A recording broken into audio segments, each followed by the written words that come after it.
భారత సైన్యం ప్రపంచంలోనే రెండవ అతిపెద్ద స్టాండింగ్ ఆర్మీ మరియు అతిపెద్ద పూర్తి స్వచ్ఛంద దళం. దీని నినాదం స్వయంగా సేవ చేసుకోవడం. డ్రోన్లు యుద్ధ భవిష్యత్తును మారుస్తున్నాయి.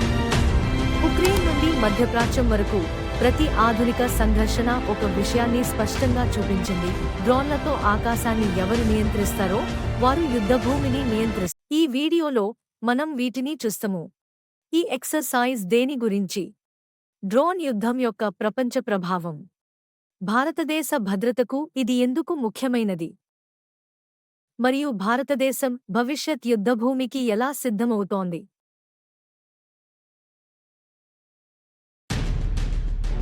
రష్యా-ఉక్రెయిన్ యుద్ధంలో డ్రోన్లను నిఘా కోసం ఉపయోగించారు. ట్యాంకులను లక్ష్యంగా చేసుకున్నారు. కమాండ్ సెంటర్లను కూడా దాడి చేశారు.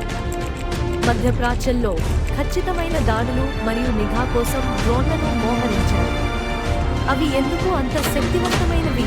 ఫైటర్ జెట్లతో పోలిస్తే తక్కువ ఖర్చుండిక చలనశీలత, సైనికులకు తక్కువ ప్రమాదంతో రిమోట్ ఆపరేషన్. ఇది డ్రోన్లను ఆధునిక రక్షణలో అంతిమ గేమ్ చేంజర్గా మార్చింది.